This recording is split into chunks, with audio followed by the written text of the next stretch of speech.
मिलन मिलन हा हा न मिलन, श्वासा श्वासा मिलन भेदु न भेद।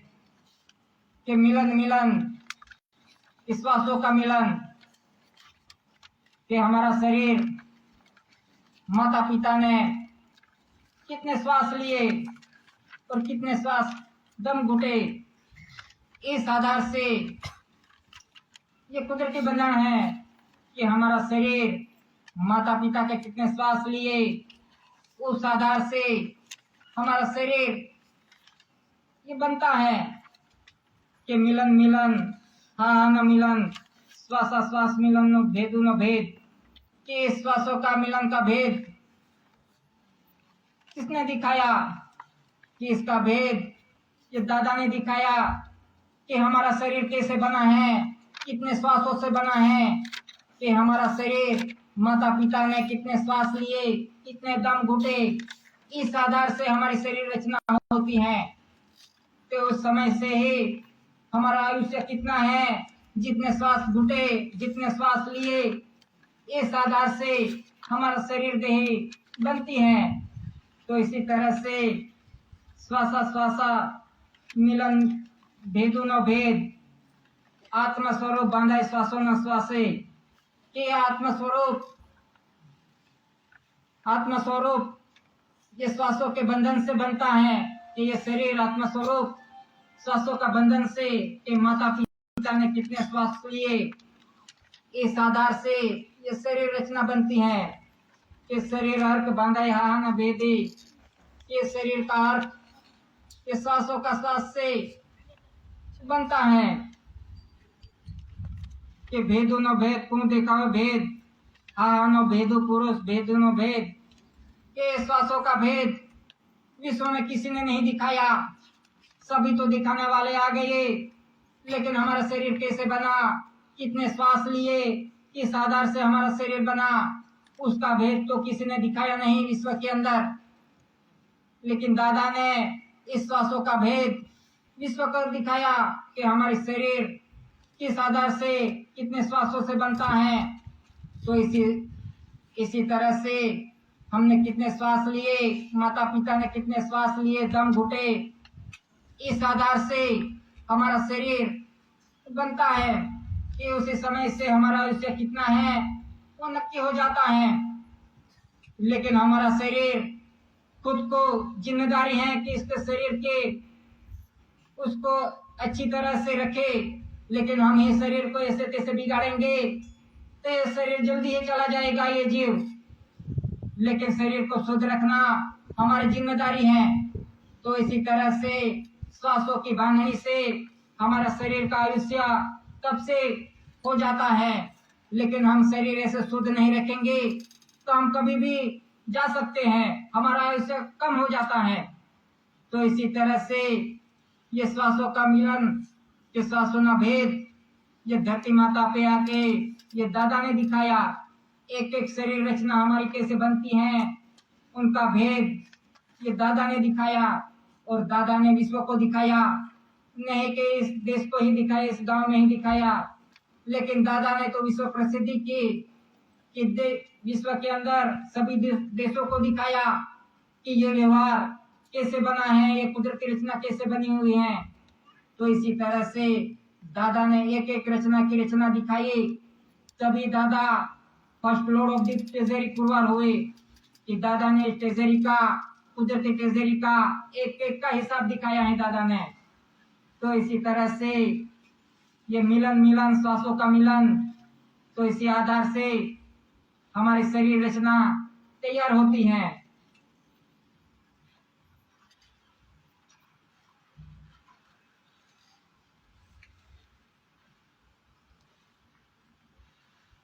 वृक्ष बीज बीज अंकुरे वृक्ष न पसार, फूल फळे प्राण फेंके छे वृक्ष स्थिर छता। कि वृक्ष बीज अंकुरे वृक्ष न पसार, कि इस धरती माता पे जो पेड़ पौधे हैं वो बीज अंकुर से, जो बीज में से पेड़ पौधे बनते हैं, इसी तरह से ये पेड़ पौधे पूरे विश्व के अंदर हैं कि वो पेड़ पौधे फल भी देते हैं, प्राण भी देते हैं, प्राणवायु भी देते हैं, फूल भी देते हैं, सब कुछ देते हैं। ये पेड़ पौधे स्थिर हैं, फिर भी सब कुछ देते हैं। ये स्थिर होके कहीं चल के नहीं जाते ये। तो इसी तरह से ये पेड़ पौधे स्थिर हैं, फिर भी हमें सब कुछ देते हैं, प्राणवायु देते हैं, फल देते हैं, फूल देते हैं। स्थिरता वृक्ष छे सृष्टि नु ठाम। ये स्थिरता है सृष्टि का ठाम। ये पूरी सृष्टि का ठाम स्थिर है। ये वृक्ष दिखाते हैं कि ये पूरे सृष्टि का ठाम स्थिर है, कि जैसे जैसे ये मनुष्य जीव हैं वो भी स्थिर हैं। लेकिन जब से सृष्टि का सृजन हुआ तब से ये मनुष्य जीव सृष्टि स्थिर थी। जहाँ जहाँ बीज गिरा वहीं पे ही मनुष्य जीव सृष्टि थी, स्थिर थी। कि जहाँ जहाँ भी बीज गिरे मनुष्य के वहाँ स्थिर थे। कि वहाँ के आदिवासी कि जहाँ जहाँ थे, जो विश्व के सभी आदिवासी हैं, सभी जीव सृष्टि। लेकिन ये जीव, ये मनुष्य वहां से वहां कहा निकल गया, अपना ये ठाम छोड़ के वो तो चला गया दूसरे देशों में। तो इसी तरह से ये सृजनहार पिता ने स्थिर रखा था मनुष्य को। जहां भी बीज गिरा वहीं से स्थिर थे कि हम कैसे इस देश के आदिवासी यहाँ स्थिर हैं, कि कहीं से आए नहीं और कहां से गए नहीं। जैसे बीज गिरा था वैसे ही स्थिर हैं इस देश के आदिवासी। लेकिन जो बिन आदिवासी हैं, कि जो कहां से भटकते आए हैं, तो इसी तरह से ये स्थिरता देखनी चाहिए। ये कुदरती स्थिरता है। ये पेड़ पौधों को देखना चाहिए कि वो पेड़ पौधे कैसे स्थिर हैं, तो भी विश्व का व्यवहार चलता है। लेकिन ये मनुष्य तो कहां से भटकता गया और कहां घुस गया। इसी आधार से ये वृक्ष की स्थिरता देख के ये मनुष्य को भी चलना पड़ेगा। नहीं तो आज मनुष्य कहां से भटकता हुआ कहां घुस गया है। तो इसी आधार से ये सृष्टि की रचना स्थिर थी। लेकिन अस्थिर किसने किया? ये मनुष्य ने सभी सृष्टि को अस्थिर किया। इसी तरह से ये स्थिरता वृक्ष छे सृष्टि नु ठाम। कि ये स्थिरता ही सृष्टि का ठाम है। ये कौन दिखाता है? ये वृक्ष दिखाता है, पेड़ पौधे दिखाते हैं। तो इसी तरह से ये पेड़ पौधों को देख के हम भी स्थिर थे, लेकिन मनुष्य ही सब विश्व सृष्टि को अस्थिर किया है। तो इसी तरह से स्थिरता वृक्ष छे सृष्टि नु ठाम।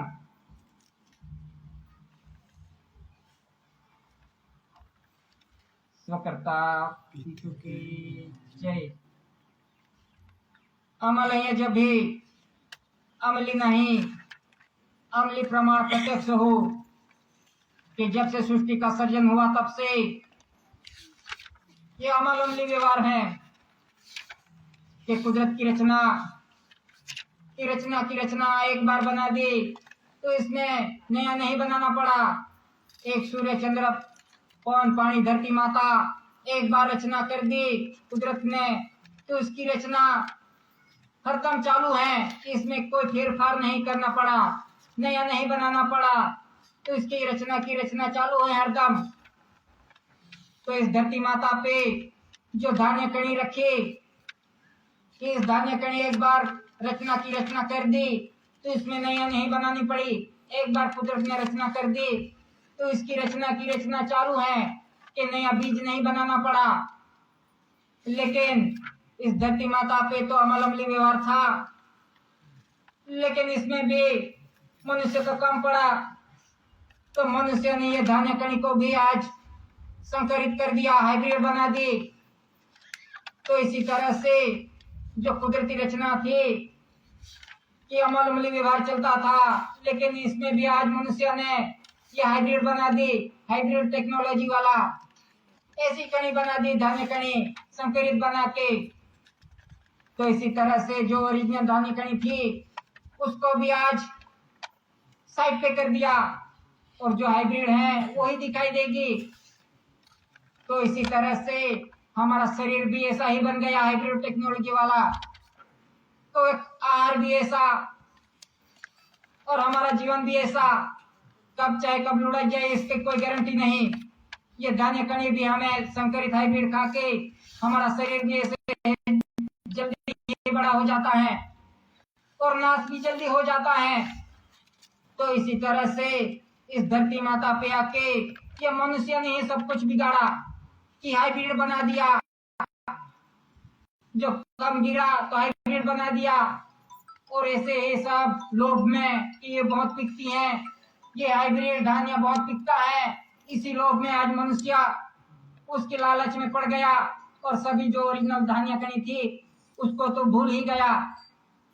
तो इसी तरह से ये तो हाइब्रिड बना दिया और फिर भी वो धान्य कणी कम गिरे, कम पड़े, तो रासायनिक खाद डाल डाल के इस धरती माता को भी बंजर बना दी। तो इसी तरह से ये मनुष्य ने रासायनिक खाद डाल डाल के तो धरती माता को भी बंजर बना दी। तो पहले के समय में रासायनिक खाद डालना भी नहीं पड़ता था, ऐसे ही फसल पक जाती थी। लेकिन आज तो सभी जगहों पे रासायनिक खाद आ गया।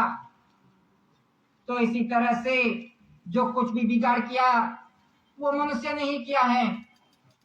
जो कुदरती रचना थी, की रचना थी, उनका बिगाड़ करने वाला ये मनुष्य ही है। पूरी विश्व सृष्टि को बिगाड़ डाला।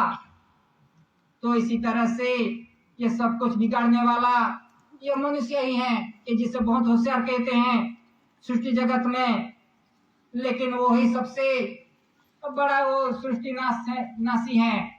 उसने सब कुछ बिगाड़ दिया, हवा पानी धरती माता कहीं को भी नहीं छोड़ा, सबको बंजर बना दिया। तो आज कैसी परिस्थिति है, कुदरत को ही नाश कर दिया। तो ये कैसी परिस्थिति आ रही है अभी, कुदरती परिस्थिति। ये कुदरत ने तो कितना साल कितना सहन किया कुदरत ने, कि कुदरत की बनाई हुई सृष्टि को ये मनुष्य ने बिगाड़ा।